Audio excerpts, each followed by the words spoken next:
저는 평택 합정도장에서 신앙하고 있는 종감 이은주 도생입니다. 아들 둘과 함께 신앙하고 있고요. 창원 명소도장에서 언니가 신앙하고 있고 부모님은 신앙하시다가 순도하셨습니다.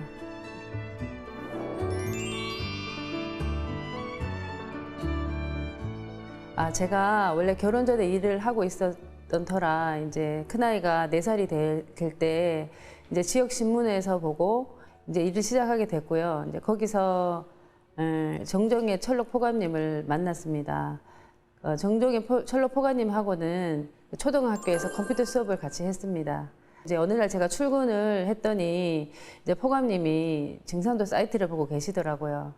그런데 사실 저는 그때 증산도를 좀 이제 좋지 않게 생각하고 있었거든요. 왜냐면은 제가 알고 있는 지인이 대순진리회 다니셨는데 그분이 이제 거기 가면 안 된다고 하셨던 게 기억이 났고, 그리고 이제 포감님이 항상 두꺼운 책을 이제 다른 가방에 넣어서 다니셨어요. 그래서 제가 궁금해서 이제 그 책을 한번 보여달라고 했는데 포감님이 이제 안 보여주시더라고요. 안 보여주시고, 그리고 이제 같이 근무하면서도 증산도 이야기는 안 하셨어요. 그래서 제가 먼저 책을 한번 보여달라고 했고, 그다음에 이제 궁금해서 도장에도 한번 가보자고 이제 그렇게 얘기했습니다. 방문을 이제 했을 때는 거기 조상신당이 좀 기억이 남아요. 예, 남는데 거기 이제 보니까 조상신당 보면은 한 사람 한 사람 이름이 적혀 있잖아요. 적혀 있고, 그다음에 이제 거기는 항상 정성 수행을 한다고 해서 그래서 이제 기억이 남았던 것 같습니다.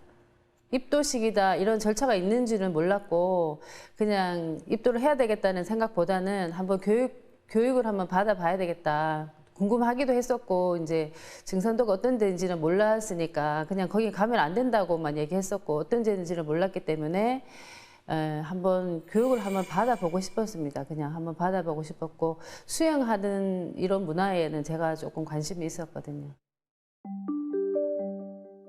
네, 예, 그래서 지금 생각해보면 그 정정의 포감님을 만나기 위해서 그곳에 갔던 게 아닐까 하는 생각이 듭니다. 그리고 그때는 첫 아이가 4살이어서 사실 제가 이제 멀리 어디 간다든지 이런 게 힘들었는데 포감님이 많이 도움을 주셔서 지금까지도 신앙을 할 수 있었던 것 같습니다. 그래서 또다시 제가 만약에 그때 정포감님을 만나지 않았다, 제가 많이 생각했거든요. 또다시 만났으면 그래도 했을 것 같아요, 신앙을. 예.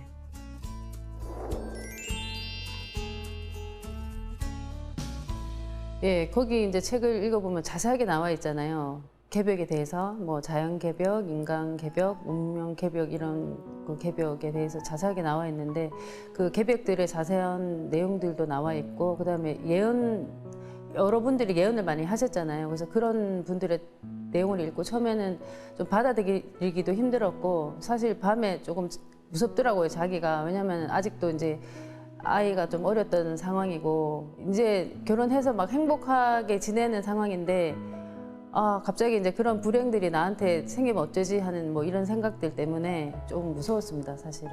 예. 그다음에 제가 뭐 아무리 열심히 성실하게 살고자 하더라도 감당할 수 없는 환경의 변화가 온다면 그건 제가 뭐 어찌할 수 없는 일이잖아요. 예. 그러니까 우주일련을 처음에 들었을 때는 증산도에서는 처음 들었어요. 그 우주일련 이야기를. 일리가 있다. 그럴 수도 있겠다. 근데 이제 여기서 처음 들었기 때문에 일리가 있다는 생각이 들기도 했지만 어쩌면 여기서 지어낸 건 아닐까 이제 이런 생각도 했습니다. 했는데 이제 그 북송 시대 소강절이 이미 다 밝혀놓은 부분이고, 예, 그 다음에 이제 현대과학이나 이런 부분에서도 다 나와 있는 사실이기 때문에 이제 인정하게 됐습니다. 왜냐면은 당장 이제 요즘 들어서 보면 미세먼지도 심하잖아요. 미세먼지라든지 뭐 아니면은 방사능이나 이런 환경 문제라든지 대통령이 바뀌어도 이렇게 사회가 바뀌어도 경제 문제도 답이 없잖아요, 사실은. 예, 그런 것들에 대해서 아니면 쓰레기 문제나 이런 것도 쌓여만 가고 해결책이 없잖아요, 사실은. 근데 그런 것들이 문제가 사실 우리 주위에 보면은 답을 찾을 수 없었는데 이제 우주 일련 이야기를 듣고 이제 거기서 답을 찾게 된 거죠. 예.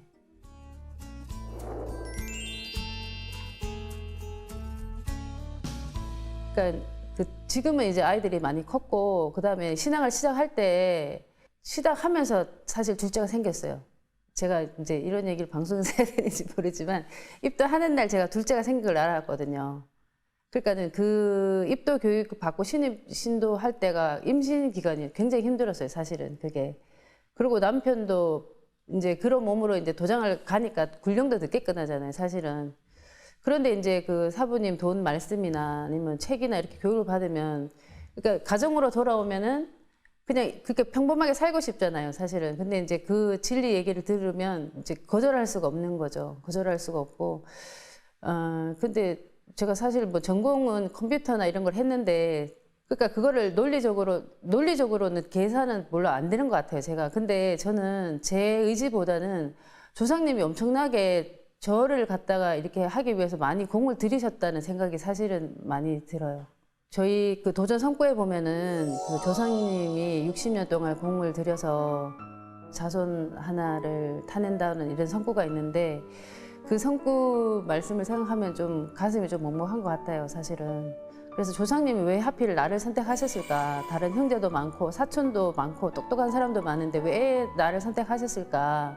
이제 그런 생각을 엄청 많이 했는데, 근데 요즘은 생각해 보면은 엄청 많이 기도를 하시잖아요. 근데 제가 움직인 것 같아요.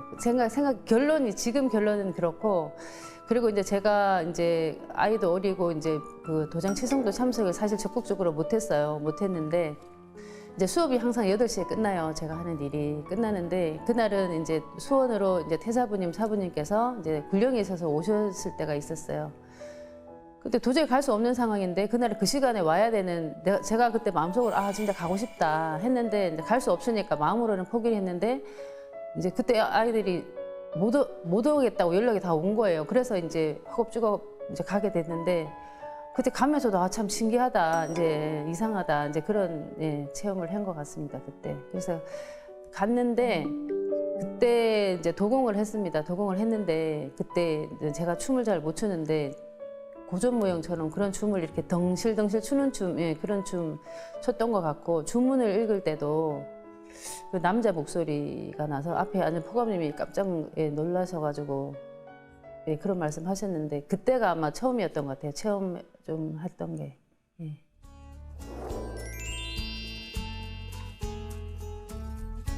네, 그래서 제가 평소에 말을 많이 하는 직업이다가 보니까 목이 많이 아팠거든요. 그래서 이제 병원 진료를 그때도 목이 아파서 다녔는데, 여러 차례 다녔었는데, 그날 이제 가면 마지막 진료를 받는 날이었어요. 그래서 이제 마지막으로 한번 사진을 찍어보자 하셔서 사진을 찍었는데, 이제 목에 혹이 2개가 있더라고요. 그러면서 큰 병원을 한번 가보셔라 하셨어요, 의사 선생님이. 그래서 살면서 그런 얘기를 처음 들었거든요, 사실은. 그래서 당황스럽기도 하고 이제 머리가 하얘지는 것 같았어요.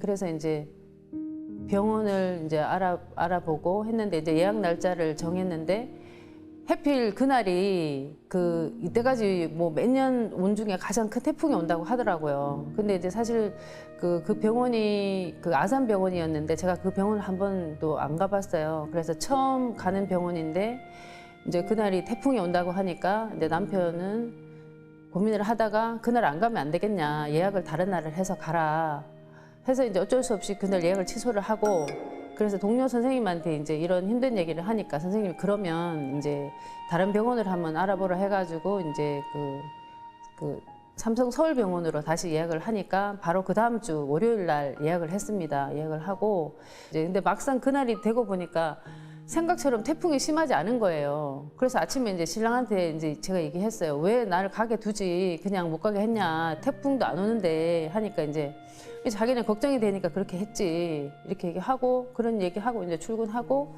근데 이제 막상 가기로 했는데 못 가니까 제가 마음이 조금 공허하기도 하고 해서 이제 수행을 했습니다. 주문 읽고 이제 배려하고 수행을 하려고 이렇게 이제 안 됐는데, 제가 경험하고도 사실 좀 믿기지 않는 부분인데요. 갑자기 이제 그러시는 거예요. 이성한테 그러지 마라 이러시는 거예요, 갑자기. 그런데 이제 제가 이제 아침에 그 말 하니까 그 친정 엄마가 이렇게 말씀하시는 것처럼 그렇게 느껴졌거든요. 그러면서 이제 제 여기 목에 이쪽 부분이었거든요. 후두 쪽이었는데, 거기를 향해서 또 다른 조상님 이제 말문이 한번 이제 터지기 시작하니까 거기다 대고 막 욕을 하는 거예요. 내 새끼한테서 떨어지라고 이승도 저승도 못 가게 이제 찢어 죽인다고 막 그러면서 욕을 막 하고 그다음에 도장에서 5만 원 주고 산 그 카세트 테이프가 있는데 그걸 태울증을 크게 틀더니 여기다가 한참을 이제 갖다 대고 그렇게 있는데 그렇게 해도 떨어지지 않는지 엄마가 이렇게 상녀님한테 이렇게 계속 비시면서 울면서 살려주라고 내 새끼 살려주라고 계속 그렇게 울면서 비시더라고요. 근데 제가 그렇게 하면서도 그게 너무 이상하기도 하면서 그래서 아마 그렇게 1시간을 한 것 같아요. 1시간을 하고 이렇게 목을 이렇게 막 해가지고 막 짜내기도 하고 근데 이제 그 물리적으로는 보이지는 않고 근데 짜내는 신용을 했었던 것 같고 그다음에 토하기도 하고 그렇게 혼자서 1시간을 그렇게 했던 것 같아요. 미친 사람처럼 막 얘기하고 토하고 이제 그렇게 하고 이제 그 주에 또 그 주 주말에 또 태울궁 수행을 갔습니다. 갔는데 거기서는 이제 다른 성도님들이 계시니까 소리는 못 내잖아요. 이제 주문 태울궁 하는데 이제 마음속에서 들렸어요. 그 내 새끼한테서 떨어지라고. 그러면서 거기서도 똑같이 이제 여기서 혹에서 뭘 짜내는 것처럼 이렇게 계속 짜내고 토하고 그렇게 했었는데 그러고 이제 새벽녘이 됐을 때 이제 또 그 마음속에서 이제 그런 생각이 들더라고요. 이제는 괜찮다. 이제는 병원에 가서 치료를 받으면 이제 낫는다. 그러면은 이제 제가 믿을 수가 없잖아요. 그거를 제 마음에서 제 생각인가? 그래서 그러면 진짜 괜찮으면은 손을 한번 들어보라고 이제 마음속으로 생각을 하니까 손이 올라가는 거예요. 쑥 올라가는데 그거를 2번을 제가 더 해봤거든요. 진짜로 그런가 해가지고 제가 의도적으로 움직이는 건 아닌가 그런 생각도 하면서 그렇게 2번을 더 했는데 2번을 똑같이 그렇게 손을 바짝 들더라고요. 그러고 나서는 이제 괜찮다고 하면서 또 춤을 췄던 것 같아요. 거기서도 괜찮다고. 그러고 이제 그 다음 주 월요일 날 병원을 갔는데 거기서 가서 사진을 찍어 보니까 혹이 동글동글하게 2개 이렇게 있었는데 거기에 푹 찌그러진 것처럼 그렇게 돼 있었고 그다음에 이제 괜찮다고 이제 그렇게 진단 결과가 나왔습니다. 진짜 제가 경험했지만 좀 신기한 체험이었던 것 같습니다. 그건. 왜냐면 저희 어머님이 불교신앙 하실 때 제가 한창 아침에 일어나면 엄마가 이제 배례하시고 약간씩 이렇게 지금 우리 도공하는 것처럼 그런 기도를 하셨어요. 근데 제가 도공을 하면 딱 그 모습을 하고 있는 거예요. 엄마라는 걸 알 수 있게. 그리고 항상 마음속에서는 그래서 엄마다 이렇게 메시지를 주시는 것 같아요. 그래서 저도 사실 그게 나의 의식인가 해가지고 많이 생각했는데 엄마인 것 같아. 진짜 큰일 날 뻔했다고. 잘못하면 너 큰일 날 뻔했다. 너 알긴 아냐 그러면서 그렇게 울면서 마지막에 그렇게 울었어요 엄마가. 근데 사실 세상을 살면은 가지고 싶은 것도 많고 원하는 게 많잖아요 사실은. 근데 제가 이제 심거할 때 이제 그런 것들을 빌고 도공을 하면 항상 조상님은 한 가지밖에 안 비시더라고요. 내 새끼 살려주라고. 살려주시라고. 내 새끼 살려주라고 딱 그거 한 가지만 비시는 것 같았어요. 그래서 거기에서도 제가 참 난 욕심이 많구나. 살면서 그러니까 그런 메시지 다 필요 없다. 그냥 내 새끼 살려주라고 딱 그거 하나만 비시는 것 같았어요.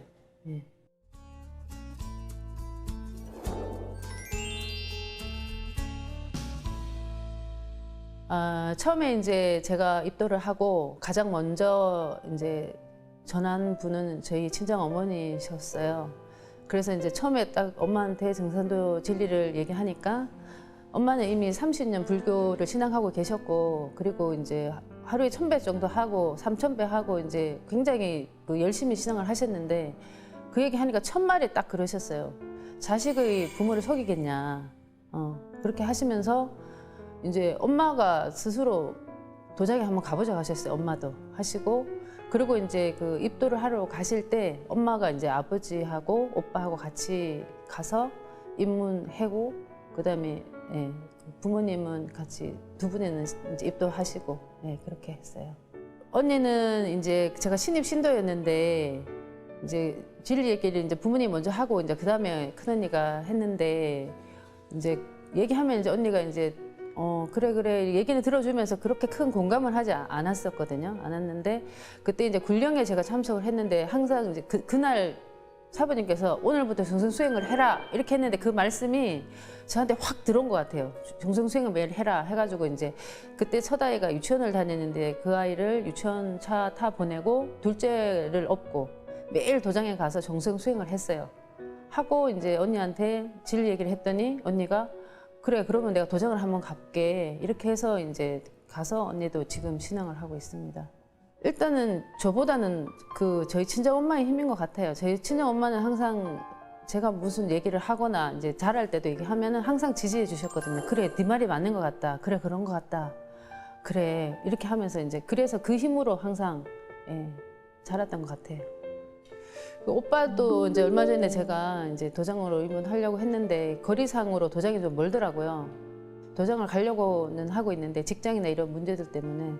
근데 이제 지금은 언니도 그렇고 오빠는 같은 경우는 아주 반대하는 건 아니고 내가 할게 이제 시간이 되면 할게 이런 마음으로 가지고 있거든요. 남편 같은 경우에는 신앙을 뭐 적극적으로 하진 않는데 제가 도장에 가거나 오거나 이럴 때 잘 데려다 주고 또 아이들 보고는 가라고 합니다. 자기는 가진 않지만 그래서 같이 가족 신앙 할 수 있도록 기도를 많이 하고 있습니다.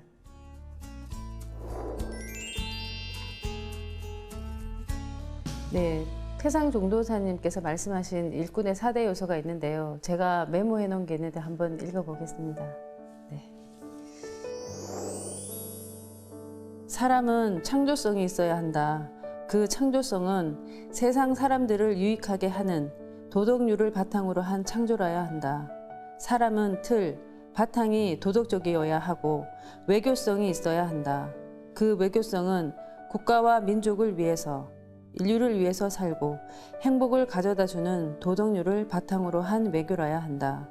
또 사람은 영웅적 신법을 가져야 한다. 그것도 역시 도덕률을 바탕으로 한 영웅적 기계라야 한다. 사람은 이렇게 창조적이며 도덕적이며 외교적이며 영웅적인 4대 요소를 구비한 사람이 되어야 한다. 이 4대 요소가 구비될 때 물건으로 말하면 참 완성품이다. 진리의 화신이 되어서 상제님의 진리를 잘 신앙하면 4대 요소를 구비한 성숙한 인간이 될 수 있다. 태상 종도사님께서는 일꾼을 되기 위해서는 그 4가지 요소를 갖추라고 하셨는데 창조적이고 도덕적이고 외교적이고 영웅적인 4대 요소를 갖추라고 하셨는데 참 멋진 말씀이신 것 같습니다. 저도 많이 부족하지만 갖추려고 많이 노력하고 있습니다. 일단은 제가 지금 도장 치성은 열심히 좀 참석하려고 하고 그다음에 그 수업이 늦게 끝나기 때문에 저녁 시간이나 아니면 오전 시간을 이용해서 이제 공보집 활동은 그래도 하려고 하고요. 그다음에 이제 그것도 못하는 날은 이제 밴드나 블로그에 글이라도 하나 제가 올려서 해야 되겠다 이런 생각을 하고 있습니다. 그래서 사실 얼마 전에 굉장히 10년 지기 이제 선생님들한테 얘기를 했는데 얘기하다가 보니까 좀 많이 말문이 막히더라고요. 그래서 아 내가 진짜 공부가 많이 부족하구나 해가지고 이제 공부를 좀 열심히 해야 되겠다 해서 요즘은 최소한 이제 도전책하고 진리책은 공부를 좀 해야 되겠다 매일매일 계획을 해서 이제 그렇게 공부를 하려고 하고 있습니다. 세상 사람들이 찾고 있는 참 진리가 있는 곳이 여기라는 것을 적극적으로 알려서 참 하느님을 만날 수 있도록 노력하겠습니다.